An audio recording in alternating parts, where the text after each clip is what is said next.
신약 서신서의 말씀. 빌립보서 4장 4절에서 7절. 주 안에서 항상 기뻐하라. 내가 다시 말하노니 기뻐하라. 너희 관용을 모든 사람에게 알게 하라. 주께서 가까우시니라. 아무 말도 염려하지 말고 다만 모든 일에 기도와 간구로 너희 구할 것을 감사함으로 하나님께 아뢰라. 그리하면 모든 지각에 뛰어난 하나님의 평강이 그리스도 예수 안에서 너희 마음과 생각을 지키시리라. 이것은 주님의 말씀입니다. 하나님 감사합니다. 아멘. 복음서의 말씀. 누가복음 3장 10절로 14절. 무리가 물어 이르되 그러면 우리가 무엇을 하리까? 대답하여 이르되 옷도 버리는 자는 옷 없는 자에게 나눠줄 것이요 먹을 것이 있는 자도 그렇게 할 것이니라 하고 세리들도 세리를 받고자 하여 와서 이르되 선생이여 우리는 무엇을 하리까 하매 이르되 부과된 것 외에는 거두지 말라 하고 군인들도 물어 이르되 우리는 무엇을 하리까 하매 이르되 사람에게서 강탈하지 말며 거짓으로 고발하지 말고 받는 금료를 족한 줄로 알라 하니라.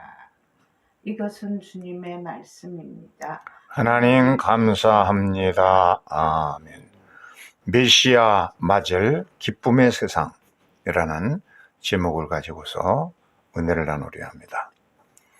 지하철이나 혹은 길거리에서 예수 천당 불신지옥하고 외치는 약간 광신적이고 또 매우 독특하게 그렇게 외쳐대는 전도자들을 우리가 쉽게 볼 수가 있습니다. 이런 사람들 다른 사람 생각지도 아니하고 하나님 나라가 다가왔으니 하나님의 무서운 심판이 올 텐데 한 심령이라도 구원해야 되겠다 하는 그런 마음을 가지고 결사적으로 물불 가리지 않고 전도하는 이 광적인 전도자들을 볼 수 있는데, 이들을 보면서 광야에 외치는 세례 요한을 생각해 봅니다. 세례 요한도 이렇게 아무도 없는 광야에서 회개하라 하고 외치는 그 모습 우리가 볼 때에 굉장히 적극적인 선구자였다는 그런 생각을 해보는데요. 그러나 최근에 있는 이런 광적인 열광적인 전도자들과 세례 요한과 차이가 있는데, 세례 요한은 어린 시절부터 뭔가 경건하게 남다른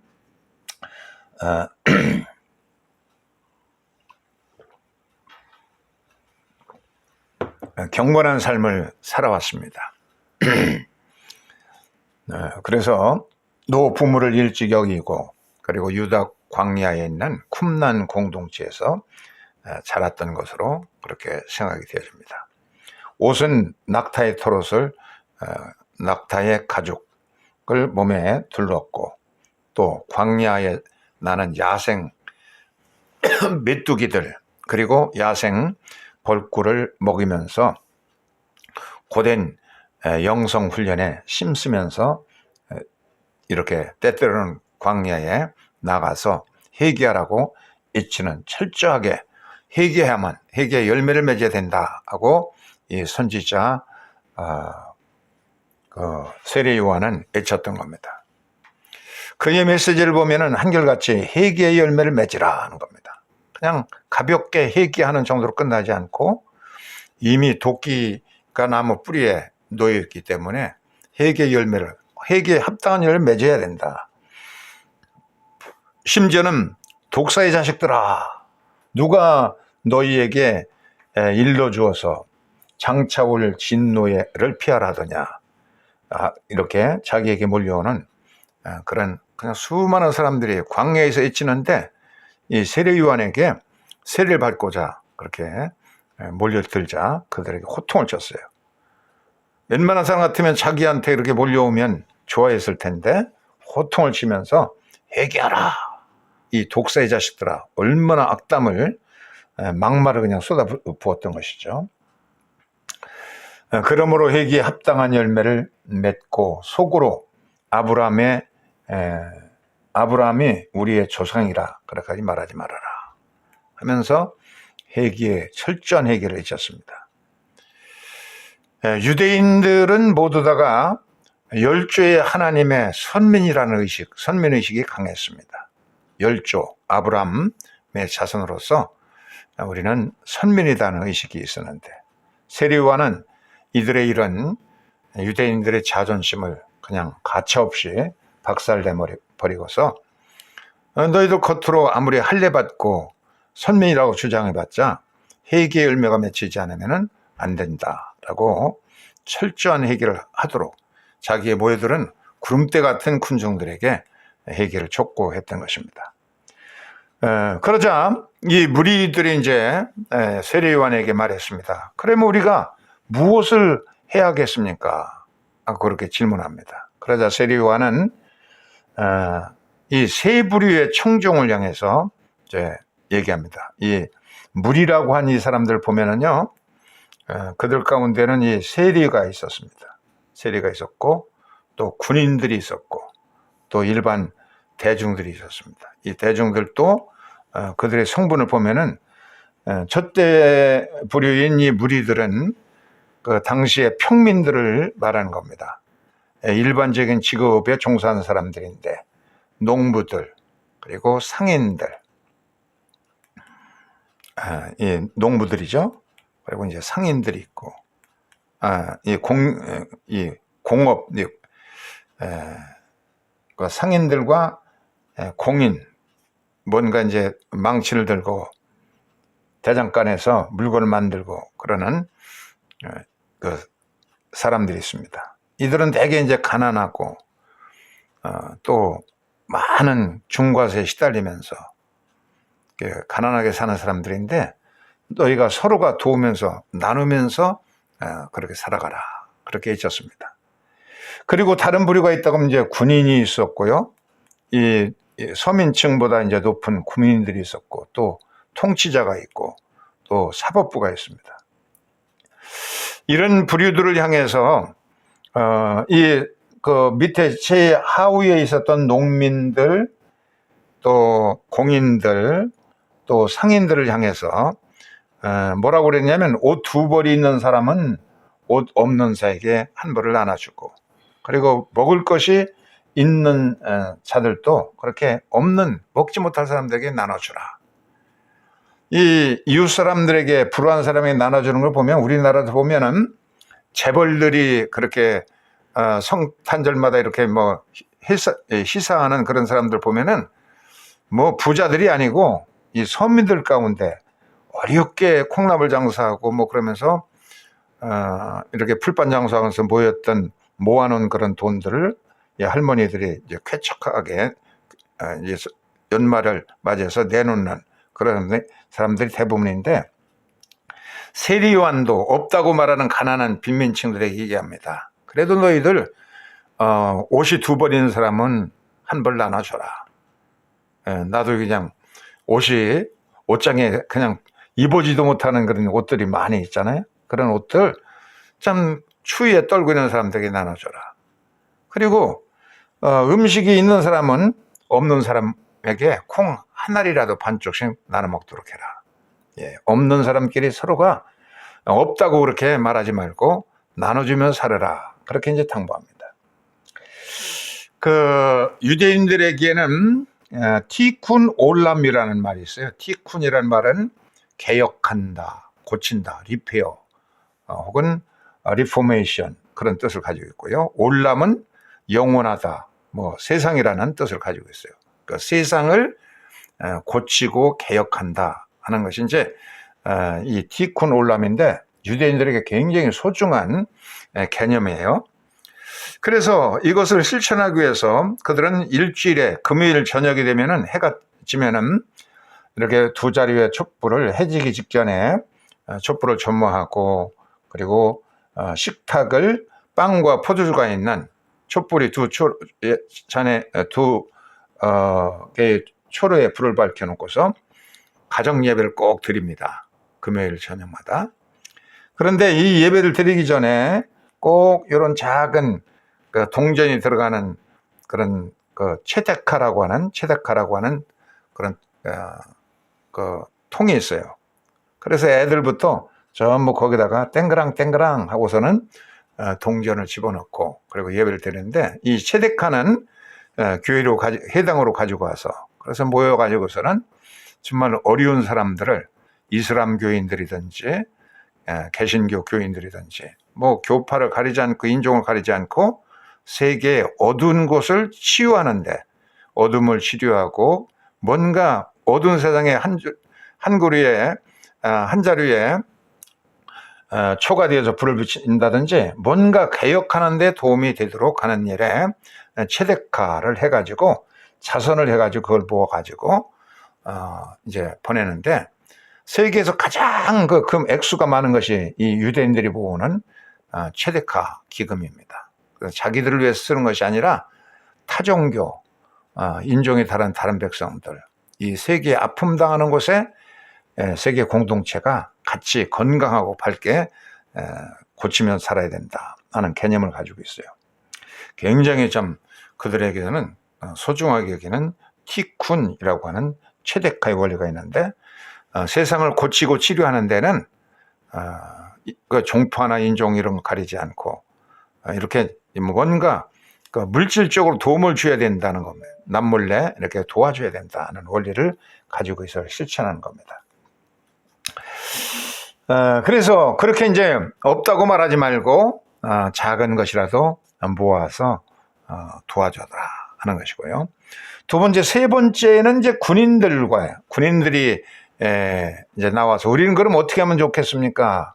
그렇게 말하니까 이 로마 군인들은 당시에 로마 군부대에 자원해서 이제 들어가 복무하는 유대인으로서 유대인이지만 로마 군대에 입대하는, 우리나라도 옛날에 뭐 일본 경찰들이 무서운 것이 아니라 그 군대들보다도 더 무서운 것이 한국인으로서 일본 부대에 들어간 사람들, 또 한국인 순사들, 고등계 순사들, 그리고 순사가 온다 그럼 울던 애들도 울음을 딱 꽂혔다는 그런 말들 있잖아요. 그렇게 동족을 잔인하게 참 괴롭혔던 것이 이제 피지배국가의 매국노들 앞서간 그런 그들이 앞잡이 노릇을 하는 건데, 로마 치하에서 유대인들도 마찬가지였어요. 군인들, 경찰들, 세리들, 이 사람들이 동족을 이제 들볶은 겁니다. 그때 뭐라고 그랬냐면, 아무에게도 협박하지 말고 억지로 빼앗지도 말고 거짓으로 고발도 하지 말고 속여 빼앗지 말고 너희의 봉급을 족한 줄로 여기면서 살아라. 직업을 바꾸거나 회개한다고 해서 그렇게 하지 말고 현직에 있으면서 정직하게 그렇게 복무를 하도록 하라, 그렇게 말했습니다. 세리에게도 그렇게 당부를 하고, 세리의 직업을 바꾸지 말고 이 부과된 세금 외에는 더 받으려 하지 말고, 더 뭔가 주어진 공권력을 가지고, 공직을 가지고 그것을 가지고 사유화해서, 공권력을 사유해 가지고 사리사욕을 채우지 말아라, 그렇게 이제 당부를 했습니다. 그러니까 주님께로 방향 전환하는 그런 삶의 태도를 바꿔야 된다는 겁니다. 지금까지 가지고 있던 직업을 버리지 말고 그 직업을 계속 유지하고 살 때 주님을 섬기듯이 최선을 다해서 정직하게 성실하게 그렇게 살아가라고 말했습니다. 이런 정신이 배우자에게 대하는 태도들이 변화가 돼야 되고, 또 자녀에게도, 부모에게도, 그 사회 어디서나 인간관계에서 성실하고 좀 존경하는 태도로 변화되는 것, 이것이 진정한 회개의 열매를 맺는 것이다, 그렇게 세례 요한은 알려줍니다. 그러면 이 세례 요한이 오늘 우리에게 나타난다고 그러면, 이 성탄절을 이제 앞두고 대림절 셋째 주를 맞이했는데, 오늘은 이제 특별히 핑크색 초에다가 불을 밝히는 주일인데요. 셋째 주일은 그래서 기쁨의 주일이라 그렇게 말합니다. 세례 요한이 우리에게 어떤 메시지를 전해줄까? 세례 요한은 오늘 우리에게 애칠 말씀을 우리가 생각해 본다고 그러면은, 공직자를 향해서는 뇌물을 받지 말고 공직을 사유하지 말아라. 공직을 감당하면서 얻은 정보를 가지고 사유한다. 어디가 이제 개발된다 해가지고 공무원 가운데 거기 땅을 사두는 사람 있잖아요. 그런 짓 하지 말고, 또 검찰이나 경찰들이나 이런 사람들도 이 공권력을 가지고서 그것을 사유화, 남을 위해서는 그냥 막 이잡듯이 샅샅이 그렇게 수사하고 괴롭히고, 자기의 가족들을 위해서는 너그럽게 그렇게 봐준다든지, 그렇게 공권력을 갖다가 사유하고 사리사욕을 채우는데 쓰지 말아라. 이 공직자들에 대해서 검찰이나 경찰이나 세무공무원들이나 공무원들, 이런 사람들은 이렇게 엄격하게 살도록 하라고 이제 말했습니다. 만약에 교사들이 에게 말한다고 그러면 아이들을 존중하고, 마르틴 루터의 선생은, 교장 선생이 늘 아침 애들이 등교할 때 교문 앞에 나가서 그냥 정정하게 아이들을 참 인사하면서 그렇게, 너희들이 미래의 일꾼이다. 너희들 가운데 훌륭한 이들이 나올 것이다. 그 아이들을 그렇게 존중했다는 그런 얘기가 있잖아요. 이렇게 아이들을 존중하고, 그 아이들에게 숨겨진 독창적인 재능을 찾아서 그 재능을 발휘하도록 해주는 것, 이게 선생들이 할 일입니다. 그냥 꼰대 정신을 가지고 막 애들을 그냥 때리고 억압하고 그렇게 하지 말고, 애들에게 있는 숨겨져 있는 그런 재능, 독창적인, 그만의 독창적인 것을 개발해내도록 그렇게 해라. 식당 주인에게는 아브라함의 손님을, 지나가는 길손을, 나그네를 천사 대접하듯이 송아지 잡아서 대접을 한 것처럼, 그래서 큰 복을 받지 않았어요? 그런 것처럼 그냥 참 천한 그런 지나가는 길손이지만 정중하게 대접해줘라. 종업원들에게는 눈가림하지 말고 요셉처럼 성실하게 주님 앞에서 행하듯이 그렇게 하라. 그렇게 당부할 거예요. 목사들에게는 말로만 찬란하게 그렇게 하지 말고 네 삶에게 그 말씀을 적용을 해서 성육신 인카네이션 되고 체득화된 그 삶을 내가 살아서 삶이 바로 전도가 되도록 해라. 그렇게 외쳤을 거예요. 의사들에게는 환자를 대할 때에 돈벌이로 그렇게 생각하지 말고 생명을 구한다는 생각 가지고 장기리 박사 같은 그런 의료인의 태도를 가지고 대하라. 그렇게 외쳤을 겁니다. 그 밖에도 많은 직종이 있지만 정말로 우리에게 이와 같은 사람 상대방을 소중히 여기면서, 보네포가 말한 것처럼 하나님이 형상대로 지음받다는 건 뭐냐? 바로 타자를 위한 존재로 우리를 지었다. 다른 사람을 섬기고 다른 사람을 위해서 존중히 여기는 그런 대상으로 사람들을 봐야 된다는 의도로 그렇게 말했는데요. 그렇게 세상을 어떤 직업을 가지든지 그런 자세를 가지고 임하라 하고 당부했을 겁니다.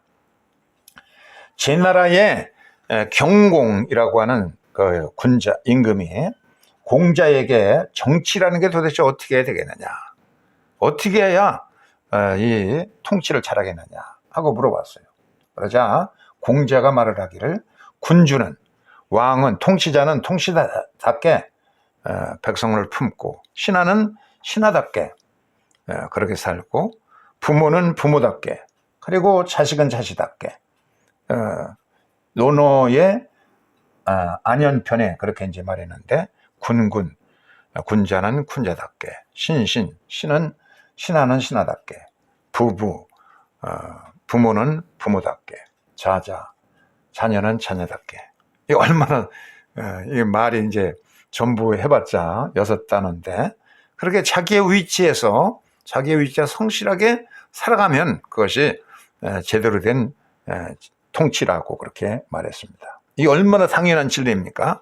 그렇게 살아갈 때에 세상이 바로 돌아가고 모두가 행복하고 기뻐하는 그런 세상에 올 것입니다.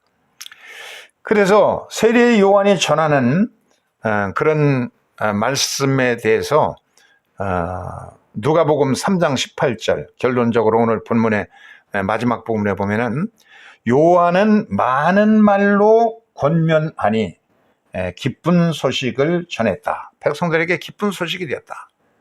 그러니까 근본적으로 회개에 합당한 열매를 맺져라.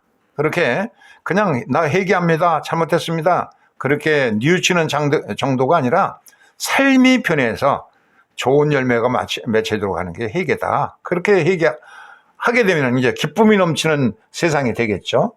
그래서 오늘은 이제 대림절 셋째 주일이 기쁨의 주일인데, 오늘 교독으로 읽은 구약 성경 스바냐서 3장 10절로 14절에 보면은 히브리어의 기쁨에 대한 모든 단어가 나옵니다. 스바냐 선지자는 그 메시아 시대, 메시아가 오시는 그런 세계를 그냥 미래에 올 메시아를 그냥 바라보면서 너무 기쁨이 넘쳐가지고 예루살렘의 딸들아 기뻐하라 즐거워하라 그러면서 손을 쭉 늘어뜨리고 근심이 많은 사람처럼 살지 말고 너의 모든 근심과 죄의 문제 다 메시아가 해결해 줬으니 기뻐하고 환호성을 올리면서 기뻐하라 하던 모든 그 기쁨의 단어를, 히브리어 기쁨의 단어가 여기 스바냐서 3장 10절로 14절에 다 소개되고 있습니다. 예수 그리스도께서 그렇게 기대하던 메시아로서 오셨는데 그 주님을 영접하고 주님께서 영접하는 자에게 성령을 주신다고 했는데 성령 안에서 힘을 얻어가지고 우리가 우리 안에서 활동하시는 성령의 힘으로써 약한 나로 강하게 해주시고 그런 성령의 힘에 의해서 우리가 살아간다 그러면은 참 기쁨 넘치는 세상이 되게 될 것입니다. 아까도 얘기한 것처럼 스바냐서 3장 10절 이하에 보면은 기뻐하라, 기뻐한다는 그런 히브리어 여기 이 동사들이 여기에 전부 이제 다 나옵니다. 사마크라는 단어가 나오는데 이것은 아수르의 형통한다, 샤마후에서 온 단어예요. 사마크나 사마후나 비슷하죠. 아주 기분이 매우 고조되어 있는 상태를 말합니다. 그 다음에 두 번째 이제 더 센 기쁨은 어떤 것이냐, 히브리어로 더 센 기쁨은 길이라는 것인데 너무 기뻐가지고 그냥 가만히 앉을 수가 없어요. 기쁨이 넘쳐가지고 예레미야가 그냥 입을 뒤집어 쓰고 있다가 기쁨이 넘쳐가지고 팍 나가서 외쳐서 돌아다니면서 기쁨의 복음을 전한 것처럼 돌아다닌다. 흥분해가지고 견딜 수 없어가지고 돌아다닐 정도로 기뻐하는 것이고, 이거보다 이 길보다 더 센 기쁨은 뭐냐, 그것은 수스라는 단어인데 아주 격렬하게 기뻐한다. 익절트 영어로 하면 그런 뜻을 가지고 있습니다. 스바냐서 3장 17절에 보면은 이 기쁨 사메아하 못 이겨서 이기지 못해 가지고서는 기뻐하고 수수, 기쁨을 이기지 못하고 기뻐하는 수수를 하면서 잠잠히 사랑하시되 즐거이 애치며, 이 라나라는 단어를 썼어요. 그러면서 기뻐하리라. 여기 이제 또 길이라는 단어가 써. 그러니까 기쁨이라는 단어가 그냥 이 부분에 전부 나오고 있죠. 네 번째는 승리의 함성을 또 지르라. 이건 민족적으로 우리나라 해방되었을 때 그냥 뭐 모두가 거리로 나와서 너무 좋아서 그냥 함성을 지르듯이 이렇게 함성을 질려서 개가를 부르면서 기뻐하라 하는 단어는 알라츠라는 단어를 썼습니다. 알라츠. 이런 단어는 함성을 지르다. 다섯 번째 기뻐한다는 단어는 주님의 기쁨을 기뻐하라. 하나님은 얼마나 기뻐하시겠어요? 우리가 기뻐할 때. 이것이 하다인데 이 말이 언제 쓰여 있느냐면 출애굽기 18장 9절에도 나오고 또 느헤미야 8장 10절에 나오는데 여호와를 기뻐하는 것이 너희의 힘이라 그랬어요. 유대인들이 금식하고 다 식음을 전폐하고 울면서 회개하니까 야, 오늘은 그런 날이 아니야. 실컷 그냥 고기를 구워가면서 먹으면서 없는 사람은 이웃에 나눠주면서 기뻐하라. 이렇게 주님을 기뻐하면은 이것이 너희 인생의 힘이 될 것이다. 없다고 해서 이렇게 막 어깨를 쭈그리고 막 손을 늘어뜨리고 이렇게 다니지 말고 있는 걸 가지고 그냥 즐겁게 고기도 구워서 먹고 없는 사람들은 나눠주면서 같이 먹고 그렇게 주님을 기뻐하게 되면은 이것이 너희의 인생에 살아갈 수 있는 큰 기쁨이 힘이 될 것이다. 그렇게 말했습니다.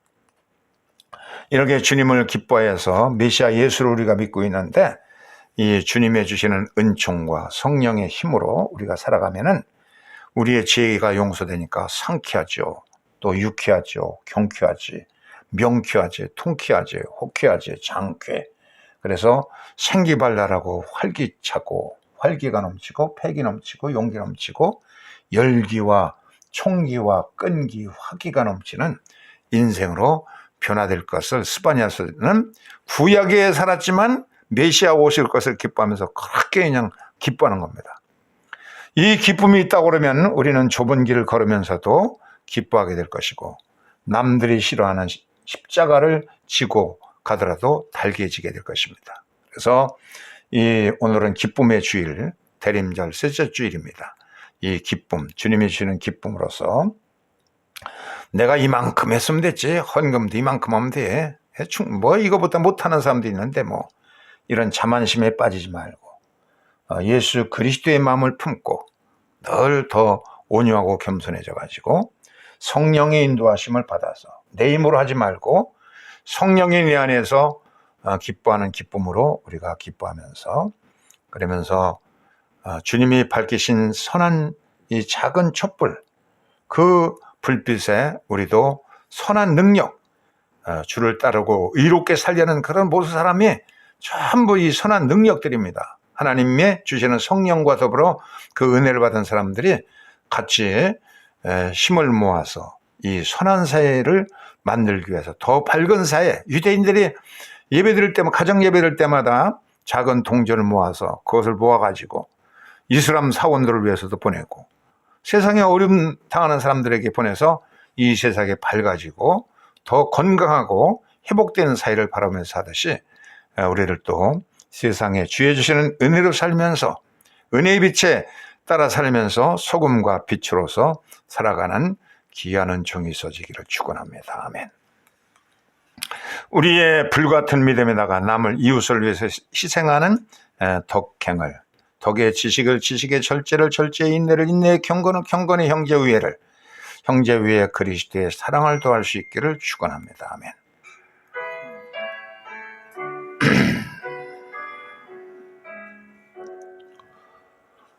고도소서 유망의 주 한 백성 한 마음이 이루어 시기와 전쟁 없애고 참 평화 채워주소서 기뻐하라 이스라엘 곧 오시리라 임마누엘. 아멘.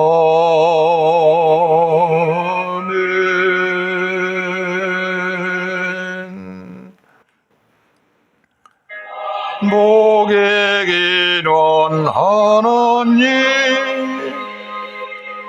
온 백성 찬송 드리고 저 천사여 찬송하세 찬송 성부 성자 성령 아멘.